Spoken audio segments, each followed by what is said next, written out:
पे इनके क्वेश्चन आपका पीछे नहीं छोड़ेगा। ठीक है, अब इस क्वेश्चन को मैंने कैसे अटेम्प्ट किया था आप लोगों से शेयर कर लेना चाहूंगा। मैं आपको बताना चाहूंगा मैंने क्या किया था। पहले हम पास करेंगे लेंथ, किसका लेंथ ले लेंगे जी, इसका, ब्रैकेट बंद, माइनस फिर से लेंथ, और यहां पे पास करना होगा हमें सब्स्टिट्यूट। हमें टेक्स्ट को पहले ढूंढना होगा ना, सब्स्टिट्यूट टेक्स्ट, तो टेक्स्ट में मैंने पास किया ये पूरा रेंज। ठीक है, रेंज पास किया, कॉमा ओल्ड टेक्स्ट में पास कर दिया, ओल्ड टेक्स्ट में ले लेते हैं ए स्मॉल वाला, कॉमा न्यू टेक्स्ट उसको नल कर देते हैं, ब्रैकेट बंद। ठीक, इतना करने के बाद बाहर उसको गिनना भी तो होगा, तो बाहर लगेगा सम, और यहां पे ब्रैकेट बंद, और किसका ब्रैकेट बंद, इसका। कंट्रोल शिफ्ट और एंटर, ये रहा आपके सामने आउटपुट।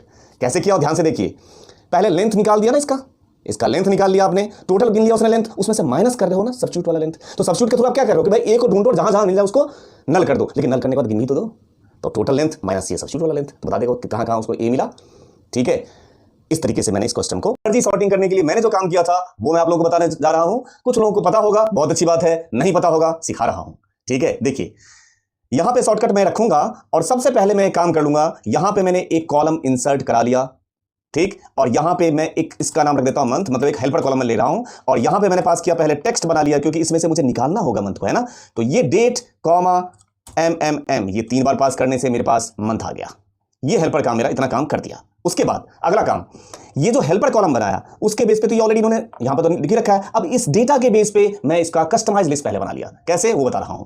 मैं फाइल में गया था, उसके बाद मैं कहां चला गया था, ऑप्शंस में गया था, उसके बाद मैं गया था एडवांस्ड में, और जाने के बाद यहां से आता है कस्टम लिस्ट, सबको पता होगा, अच्छी बात है। यहां पे गया था और यहां से मैं ये लिस्ट ले लिया था, ऐसे सेलेक्ट कर लिया, तो इससे मुझे इस लिस्ट का सीक्वेंस मुझे मिल गया। यहां पे करके मैंने इसे इंपोर्ट करा दिया, ये लिस्ट ऐड हो गया, इसमें लिस्ट की एंट्री हो गई।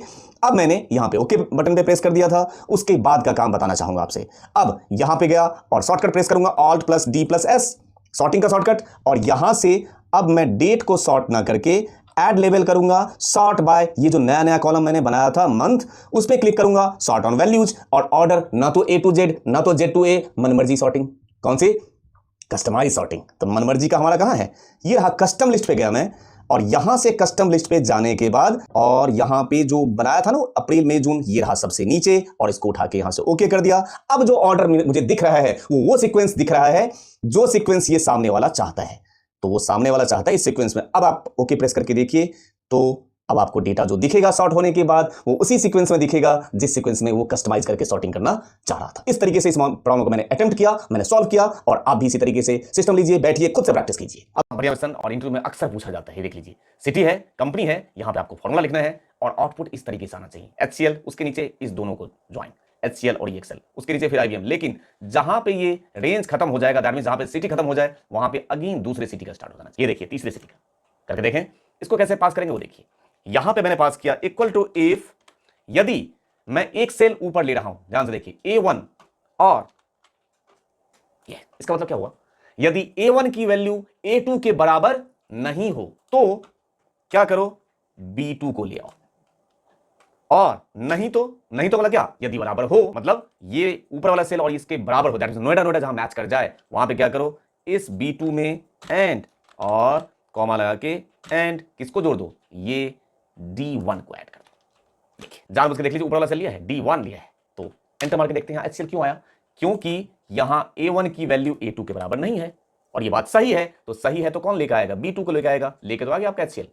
ठीक, अब जब नीचे वाले सेल में गया होगा तो क्या हुआ होगा, वो देखिए, इसको कॉपी कर देते हैं, और जब ये नीचे वाले सेल में गया तो यहां पे क्या हुआ, अब A2 और A3, ये देखिए यहां पे आ गया फॉल्स, क्योंकि वो तो बराबर है, A2 बराबर है A3 के, नोएडा मैच कर गया, तो ये ट्रू ना उठा के फॉल्स उठाओ, ये वाला उठाओ, और फॉल्स में क्या किया आपने, EXL को और HCL को ऐड कर रखा है। लॉजिकल का मतलब होता है लॉजिक लगाना, ठीक है, आप जिस तरीके से लॉजिक लगाओ, कोई जरूरी नहीं है आप इसको अलग अप्रोच में कर सकते हो, ये आपका लॉजिक है। इसको अच्छे से इसकी प्रैक्टिस कर लीजिएगा, क्योंकि इंटरव्यू में कभी ना कभी ये क्वेश्चन जरूर टकराएगा आप लोगों को। अब इसको पहला क्वेश्चन कंडीशनल फॉर्मेटिंग को यूज करना है, ठीक है। इसको सेलेक्ट कर लेते हैं, इस डेटाबेस को, इसको मैंने इस तरीके से मैंने सेलेक्ट कर लिया, और सेलेक्ट करने के बाद अगला काम, कंडीशनल फॉर्मेटिंग पे गया मैं, न्यू रूल पे जाएंगे, यहां पे जाएंगे, और यहां पे मैं छोटा सा फंक्शन लिख रहा हूं, आप ध्यान से देखिए मैं क्या लिख रहा हूं। यहां पे मैं लिखूंगा इक्वल टू इफ, यदि, अच्छा, यदि इज ब्लैंक, क्या ये सेल ब्लैंक है, क्या ये वाला सेल ब्लैंक तो नहीं, इफ इज ब्लैंक, यदि ये सेल ब्लैंक हो तो कॉमा जीरो, नल, मतलब ये क्या करेगा, जब इसमें अगर मैं ये नल नहीं करूंगा, यहां पे जीरो नहीं लगाऊंगा, तो होगा क्या, अगर ये सेल ब्लैंक होगा तो चूंकि फॉर्मेट में तो मैं कलर लगाऊंगा, तो ये सारे सेल को उठा के वही कलर कर देगा, वो मैं नहीं चाहता हूं। जब मैं चाहता हूं जब ब्लैंक रहे ये सेल, सर्च वाला सेल, तो ये भी ब्लैंक ही रहे, इसमें कोई कलर नहीं इफेक्ट आए, ठीक। तो जीरो और कॉमा नहीं तो अगर ब्लैंक नहीं है तो सर्च करो, तो जरा सर्च कर दो। किसको सर्च कर दो जी? अगर ब्लैंक नहीं है तो सर्च कर दो, इसे सर्च करो। किसमें? उस डेटाबेस में। कॉमा कहां पे? सर्च करो इसे, कॉमा कहां पे? तो ये एंड ये तीनों में ब्रैकेट बंद, और इन तीनों के रो के आगे से डॉलर हटा दिया जाएगा जिससे कि वो नीचे कंपैरिजन कर सके। फॉर्मेट में जाके कलर लगा के देखते हैं, एक बार ओके करते हैं, और एक ब्रैकेट और बंद होना चाहिए। देखिए ठीक है, इस तरीके से क्वेश्चन अटेम्प्ट किया था मैंने, और करके देखते हैं आप। ओके किया, यहां पे देखिए अमित लिखिए तो बिल्कुल सही, यूपी लिख के देखिए, ये देखिए 8001, ये रहा। बहुत काम का क्वेश्चन है ये, आप भी अटेम्प्ट कीजिए। साथ के साथ मैं उम्मीद कर रहा हूं आप लैपटॉप लेकर बैठे हैं मेरे सामने, ठीक है। अगले क्वेश्चन में है find out the occurrence of blue colour. इसमें ब्लू कलर का मुझे सिर्फ अकरेंस पता करना है, और ब्लू कलर के अलावा जो दूसरे कलर हैं उसके आगे ब्लैंक हो जाए। जिस तरीके से मेरे पास डिजायर्ड आउटपुट लिखा हुआ है वैसा ही आउटपुट मैं निकालने की कोशिश करूंगा, तो आप लोग भी अटेम्प्ट करें। मैं एक बार करके देखता हूं। इक्वल टू मैंने पास किया इफ और यदि इस सेल की वैल्यू इक्वल टू क्या हो? ब्लू हो, ब्लू कलर हो। यदि इस सेल की वैल्यू ब्लू कलर हो तो कॉमा काउंट इफ कर दो। रेंज में लूंगा, देखिए यहीं से यहीं तक मैं इसी को सर्च कर लूंगा, और इधर से इसको कर दूंगा मैं फ्रिज, ऐसे। कॉमा नहीं तो यहां पे करूंगा मैं नल।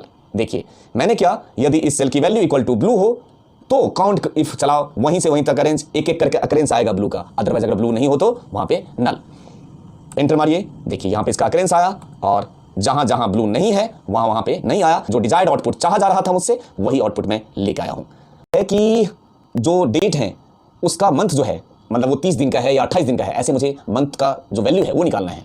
अटेम्प्ट करके देखें, चलिए आप भी मेरे साथ कीजिए। इक्वल टू मैं इसमें पास करूंगा end of month function, EO month. उम्मीद है आपने एंड ऑफ मंथ फंक्शन पढ़ रखा होगा, ठीक। एंड ऑफ मंथ फंक्शन पास किया आपने। स्टार्ट डेट, स्टार्ट डेट का मतलब क्या हुआ? स्टार्ट डेट मेरे पास ये रहा, कॉमा मंथ, इसी मंथ का निकालना है ना, तो इसी मंथ के लिए हम यहां पे पास करेंगे। सेम मंथ के लिए होता है 0। सेम मंथ मतलब इसी महीने के ये कहां लेके जाएगा मुझे? आखिरी डेट पे लेके जाएगा। एक्चुअल में जो दिख रहा है आपको ये डेट नहीं है, डेट वैल्यू है, ठीक है।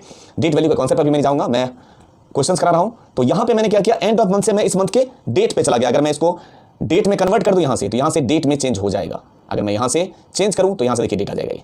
तो अब मैं आखिरी डेट पे पहुंच गया। अब साथ के साथ क्या काम करूंगा वो देखिए, मैं इसके आगे पास करूंगा, इसमें दिन कितने हैं तो पास कर दूंगा मैं डे, ब्रैकेट यहां पे जाके बंद। तो ये मुझे क्या निकाल के देगा? ये मुझे बताएगा कि एंड ऑफ मंथ निकलने के बाद ये बताएगा टोटल दिन कितना है इस महीने में।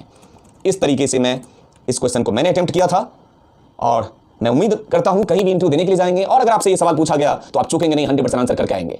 इंग्लिश भी अच्छी नहीं है, सेल्स भी आपको नहीं आती, मार्केटिंग भी नहीं आती। सबसे इजी काम, आप यूके यूएस के क्लाइंट के साथ फिर भी काम करना चाहते हो, पाउंड डॉलर्स कमाना चाहते हैं, ये आपको दिखाने लगा हूं कैसे आपने उनके साथ डील करना है। इधर आपने इंडीड पे जाना है, इधर ये यूके की इंडीड पे, इधर आपने डालना है वर्चुअल असिस्टेंट, इधर डाल दिया लंदन। ये आप देखोगे मैंने डाला है रिमोट, ठीक है ना।